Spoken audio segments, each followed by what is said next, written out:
basically, the Scopes trial changed everything among Christianity, especially those who hold the Bible as God's Word. And it was the most famous trial in American history. There are over 100 books on the Scopes trial. I own well over 100.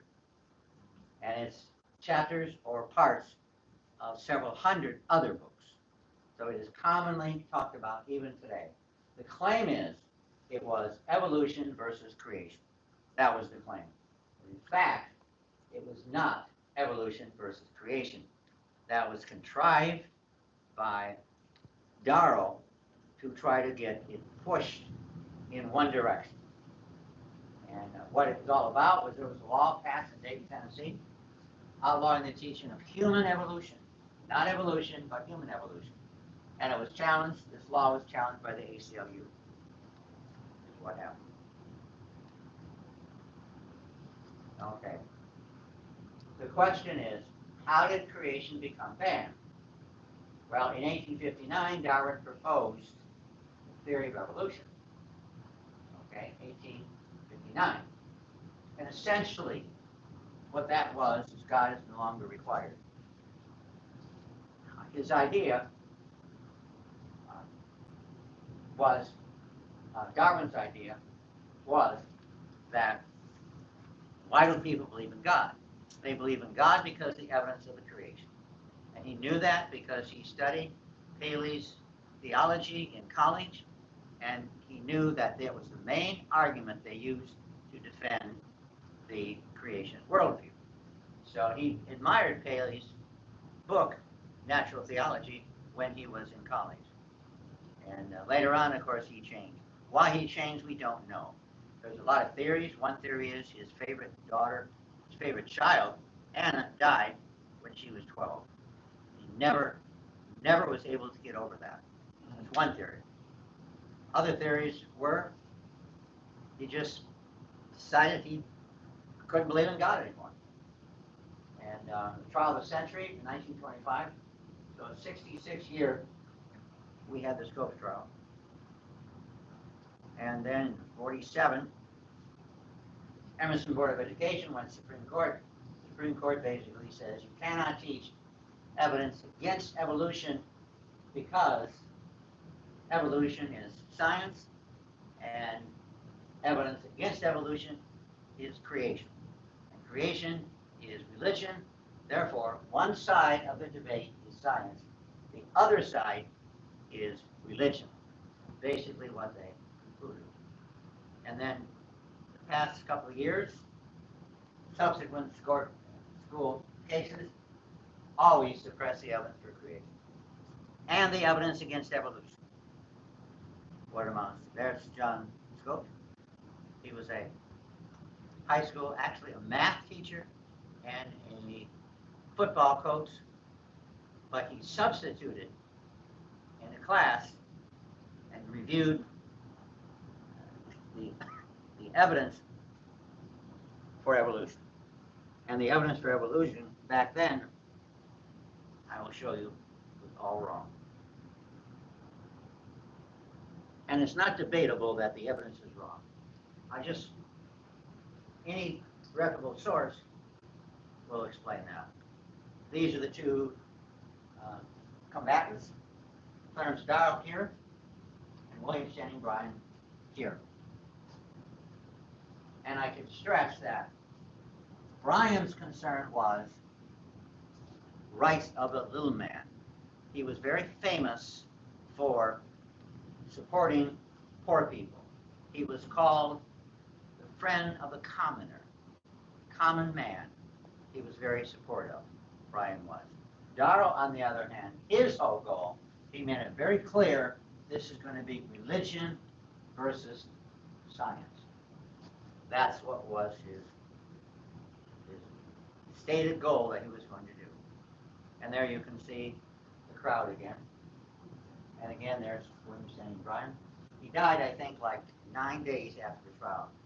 He was diabetic, and probably there was stress from the trial that caused a problem. We don't know. There, that's the inside of the courtroom. It was packed. Crowder. And what we see from that, and I have hundreds of these cartoons, but one cartoon which kind of summarizes it is this the path of righteousness? Superstition, that's creation. And there's a young man, the younger generation, and his father, fundamentalist, doesn't look like a very nice guy, dragging his son through this mud. And this mud is doubts about evolution. Down with education, to hell with the truth. And that is the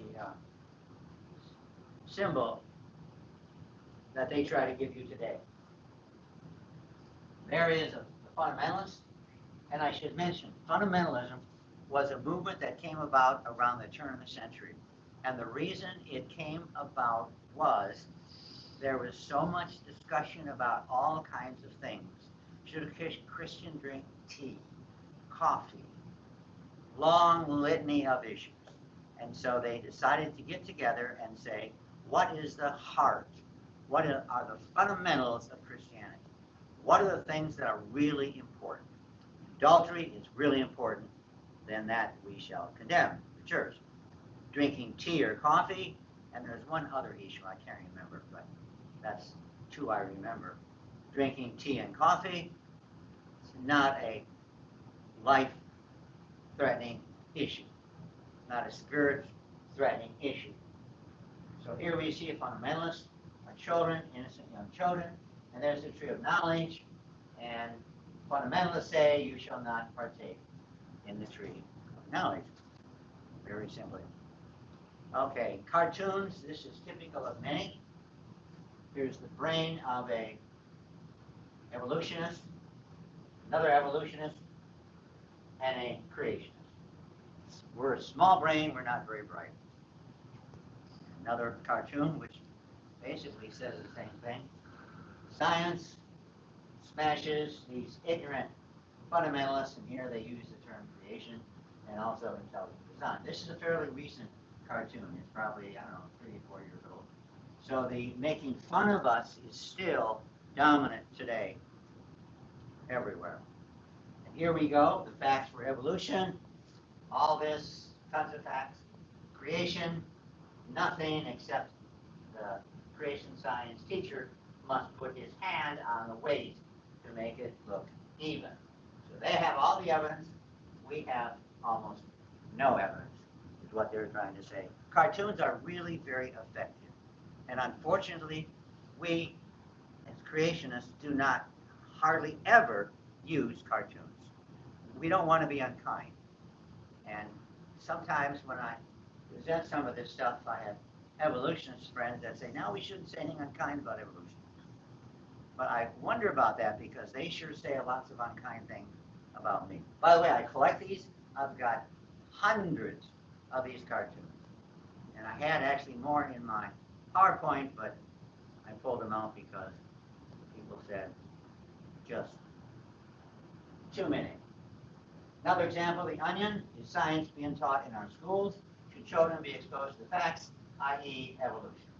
And therefore, if evolution is not taught, therefore, we are not exposing our young people to the facts.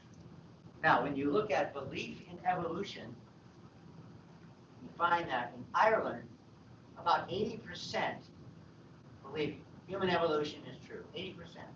Denmark, close to 80% as well. Sweden, close to 80%. France, Japan slowly goes down until you get as the country that has the highest level of acceptance of the creation worldview.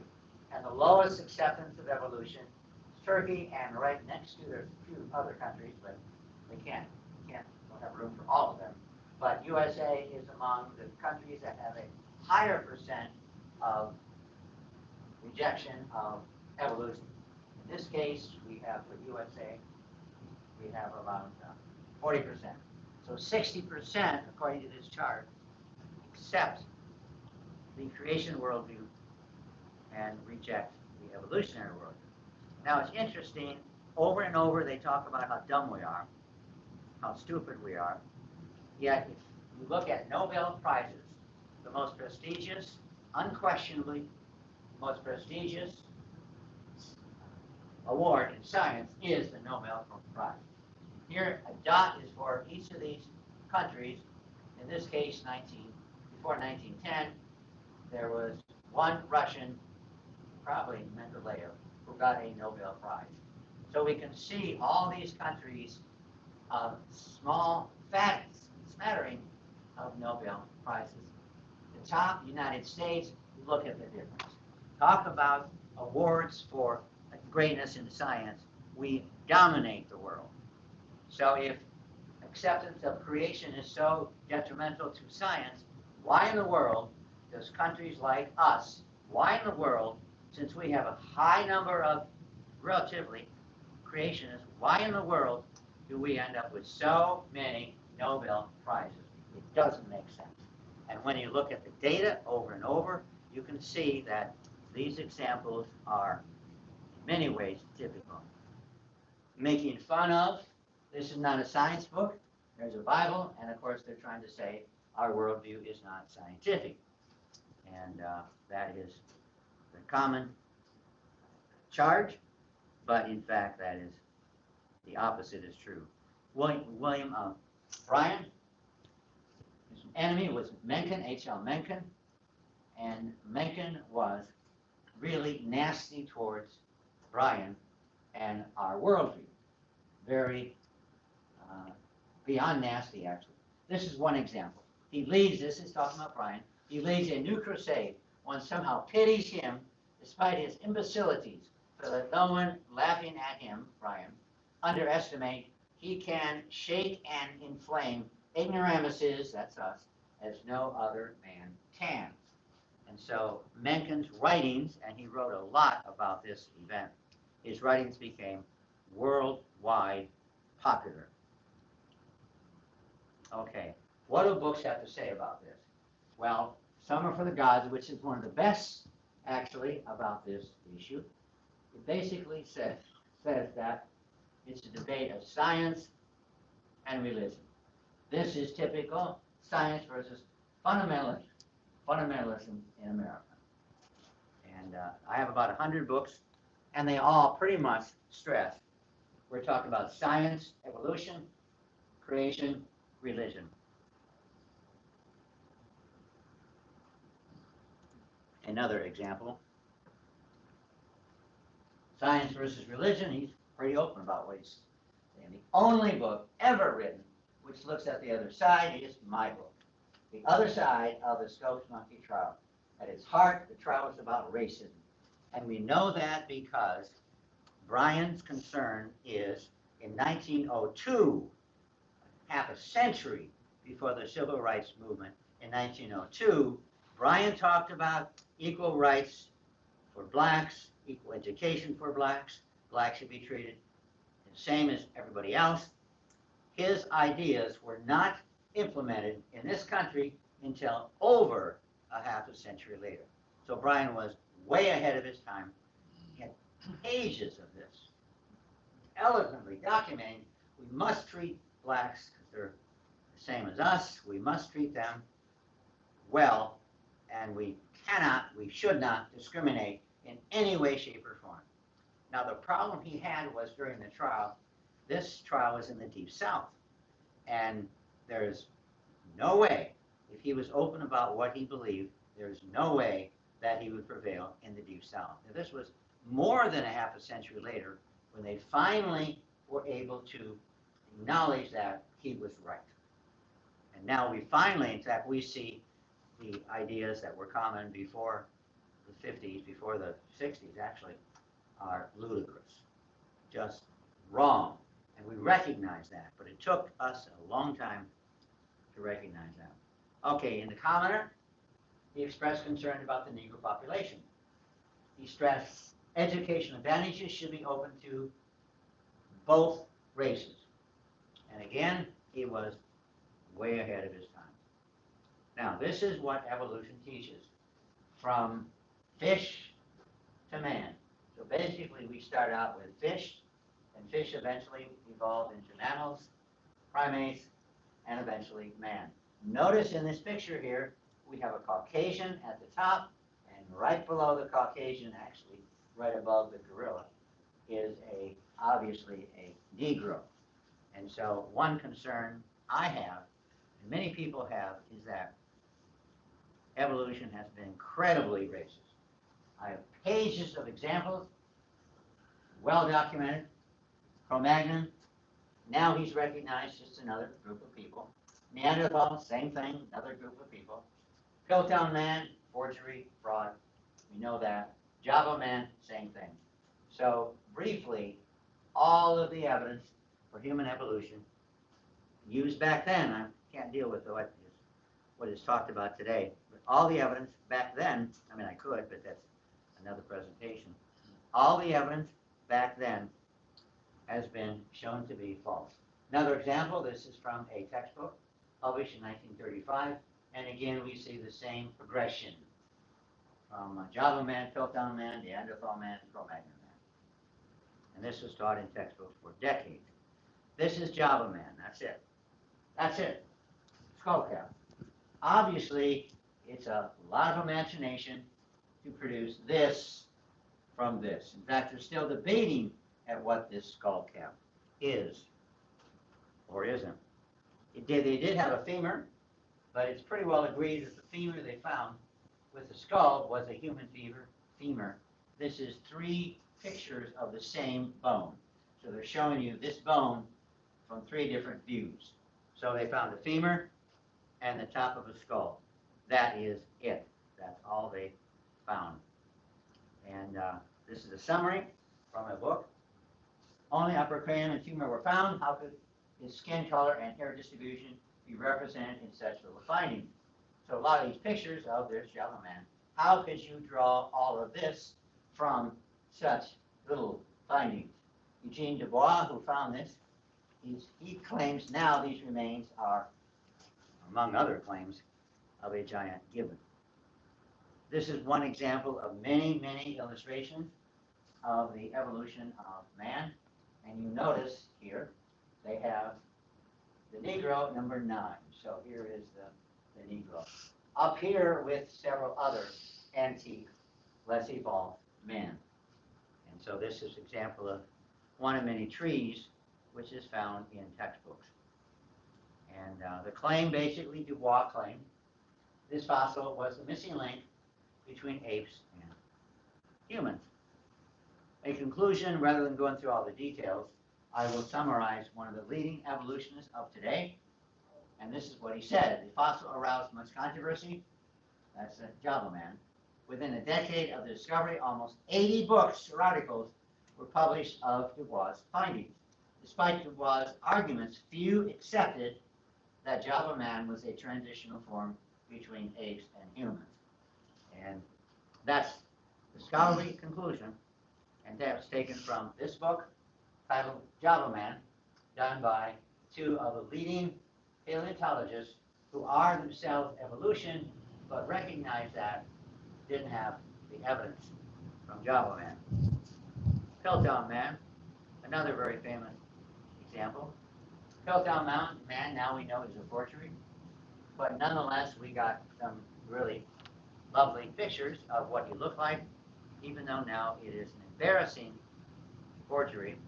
There's the leading scientists who are pondering the implications of Piltdown man, and there we can see he is again. And others use the term fossil man of Sussex because it was found in Sussex, England. And so you'll notice the details that they have provided, in spite of the fact that it is now a fraud. And lots of books document that. Here's 2 unraveling Piltdown, and with the Piltdown hoax, who done it? So there are 8 or 9 books which document that it is a forgery. Well, how about Neanderthal man? Neanderthal man was another one that they claimed at the Scopes trial was important. It was actually in a paper they wrote, which was not part of the trial testimony, but it was included in the trial transcript.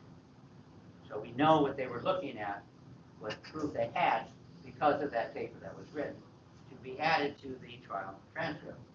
And there's Neanderthal man. And here you can see another picture. And And here, lots of other pictures of Neanderthal man. Today, Neanderthal man is simply regarded as just another group of people. In fact, this is one in Germany, Neanderthal, Germany, in the Neanderthal Museum. I guess it's pronounced Neanderthal because Tal is valley. So it was found in Neander Valley, where it was found. That's where the term comes from. And basically, this man is all dressed up and no place to evolve. They're kind of making fun of evolution. This is evolution making fun. This is a picture of a girl. What we've done is you put together the extant bones from many Neanderthal skeletons. You have enough bones that you can assemble a fairly complete picture of Neanderthal from these bones. And this is what you get. How this is done is, when you have a series of bones, you can add flesh to it, because in time we learn how much flesh is on top of the bones, and we can use clay to space it, and therefore we can build a face around it. The best example of this that I know of is a skull and some bones were found of a young woman in western state, and they had no idea who she was. And so they had one of these persons who took the bones and built a picture of the person. And then they photographed this picture. They advertised this person as missing. And then a woman called and said, "That is my neighbor who disappeared about 5 years ago." And he indeed found out that that's who she was. And so this man was found guilty of first-degree murder based on taking a skeleton of his wife and putting the flesh on it. It was so realistic that they could find the person who did the murder by this technique. And of course, we know National Geographic has the famous last word. And there we go, the other humans. So this article basically says that Neanderthals are just another people group. End of story. So another evidence they use, the Scopes trial, has been carefully, completely debunked.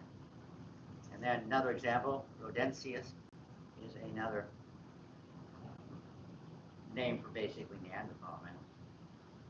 And Rhodesian man by Boris Steyer, who is a well-known artist.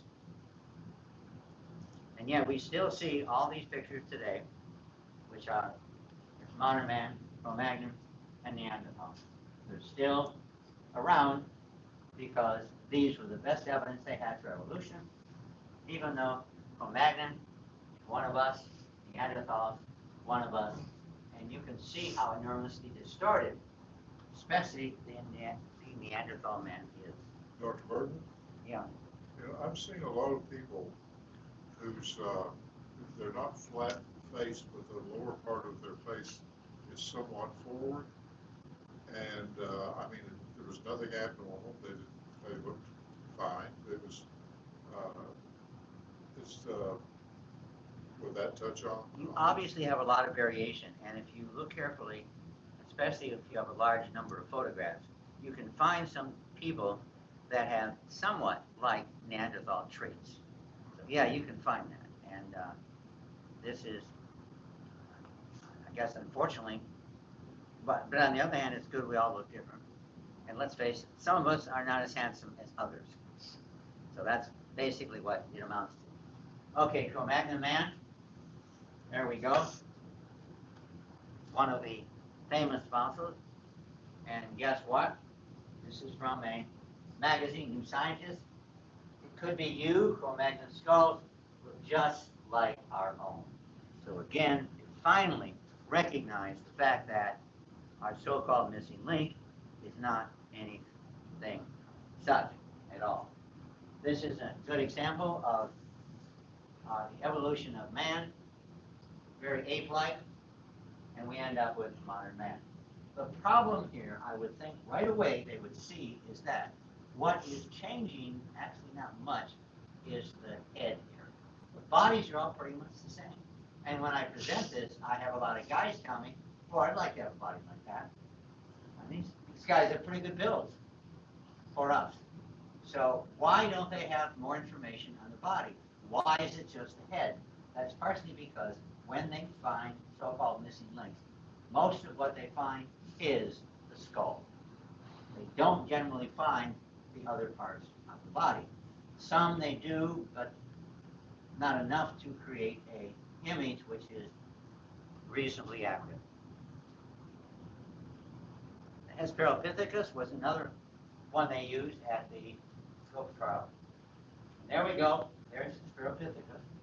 And of course, he wasn't a single man. There's his wife. And you can see their animals, camels, horses, and so on were part of the environment that he lived in. And this was very important. In 1927, 2 years after the Scopes trial, Henry Fairfield Osborn wrote a book, The Earth Speaks to Brian, and one of the evidence he used in this book to prove evolution was Hesperopithecus. So even after 1927, this was seen as good evidence for evolution. And here you can see is all the evidence for evolution of Hesperopithecus, namely a broken tooth. And from that broken tooth, they came up with this article in Science, one of the world's leading journals in this area. Hesperopithecus, the first anthropod primates found in America. Well, now we know that those teeth are nothing more than teeth from a pig. Pig's teeth. And that may seem to be ludicrous, but the interesting fact is that pigs have a number of parts that are very close to humans. Not only the teeth, but also the parts of the heart, the valves, are very close, so they can be transplanted. And so therefore, but on the other hand, they should have known this. And how did they find this out? They just found more teeth. They found teeth that were whole, and as a result, they were able to use these to determine what the animal was that those teeth came from. And again, 1927 issue in Science, and you can see all of the claims that were made. All of them have now been disputed. So what's the evidence for human evolution at the Scopes trial? All have been clearly refuted. And so they make fun of us, and who turned out to be historically correct? Unequivocally, we turned out to be correct. Not them, but we turned out to be correct.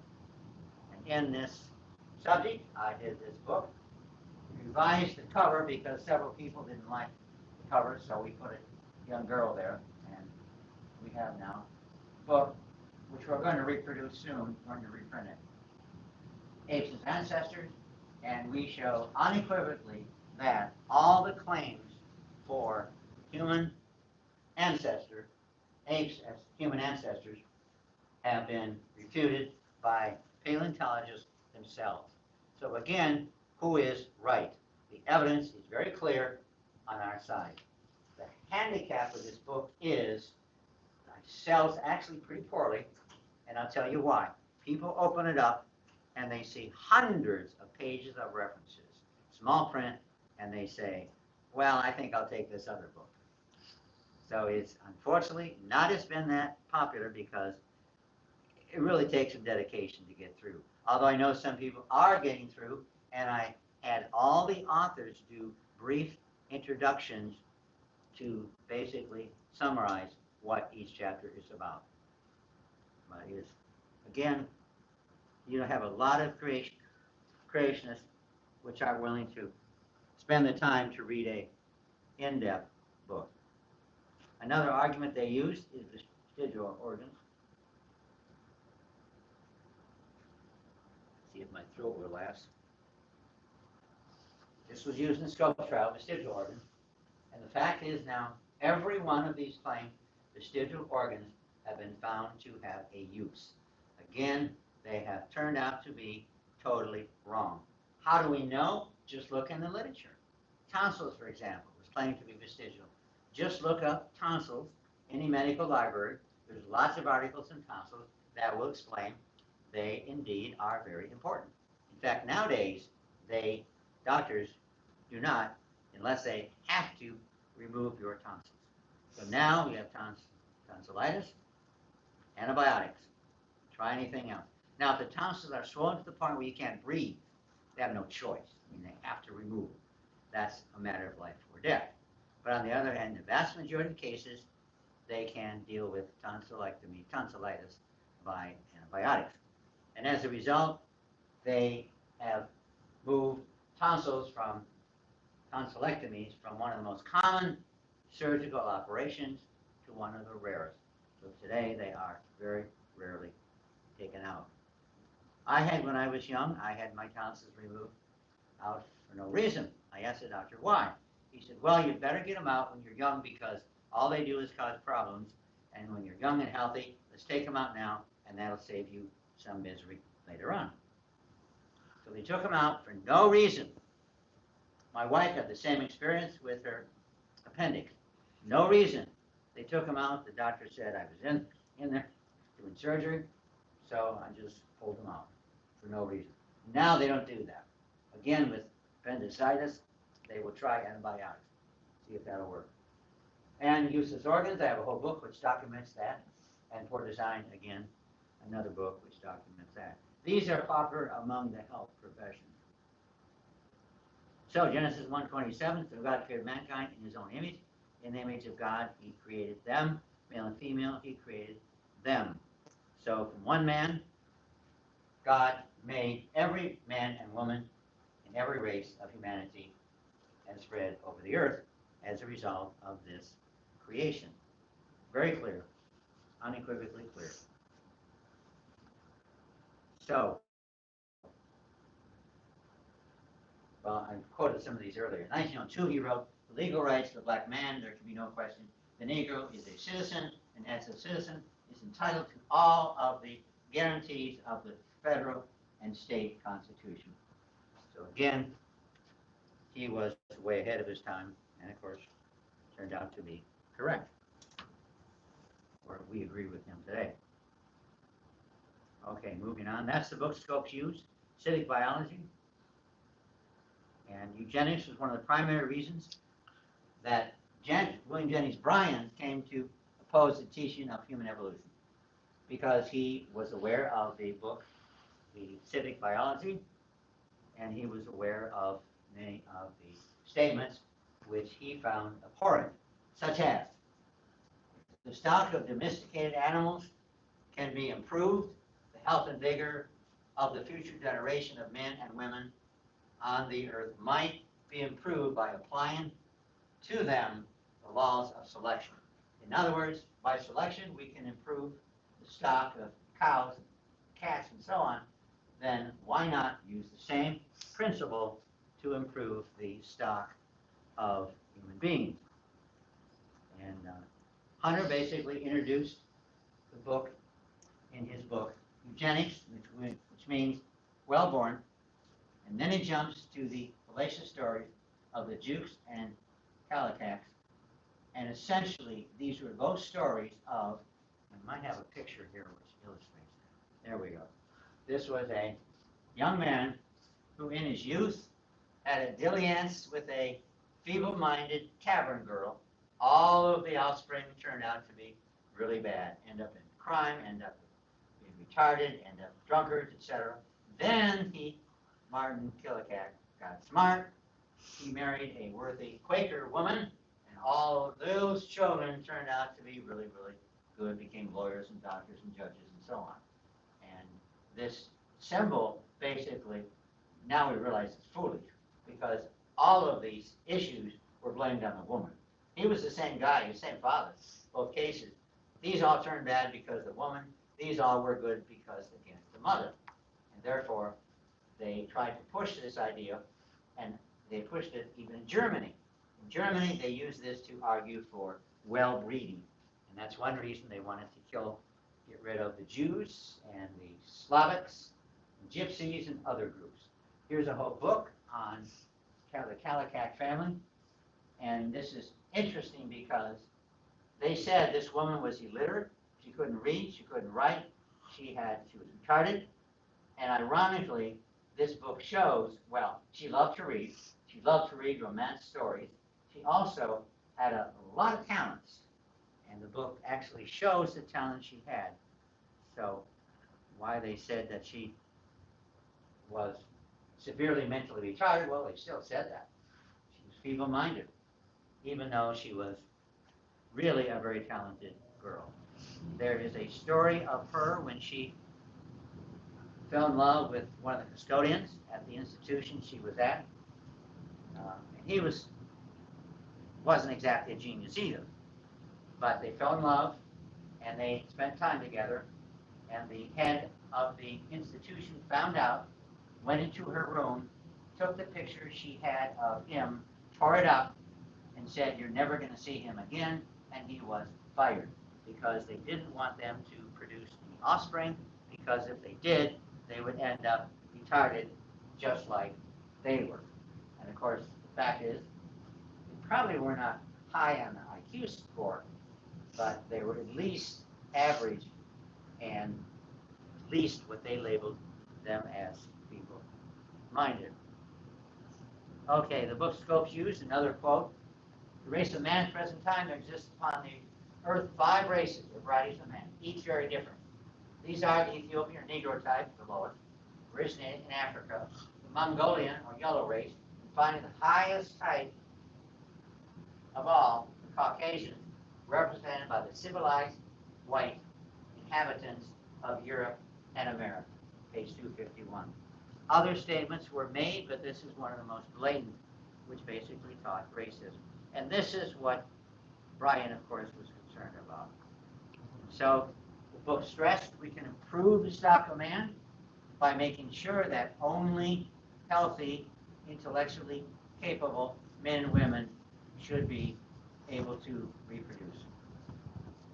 And this is what Hitler believed, what he stressed.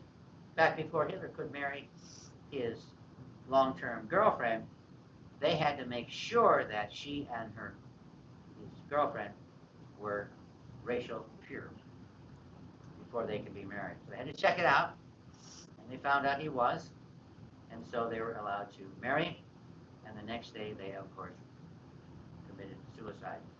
And anyways, there are many, many other statements. These people with low IQs that are parasites, hundreds of families exist today spreading disease, immorality, and crime in all parts of this country. The cost to society is enormous. How do we deal with this? We sterilize or kill the inferior individuals. The remedy, if such people were lower animals, we would probably kill them off to prevent them from spreading. But humanity will not allow this, so therefore we must at least sterilize them or prevent them from reproducing. And to deal with this, I have this book on Hitler, which by far, by the way, is my most successful book that I have published. Got 7 to 8 reviews, almost all are positive.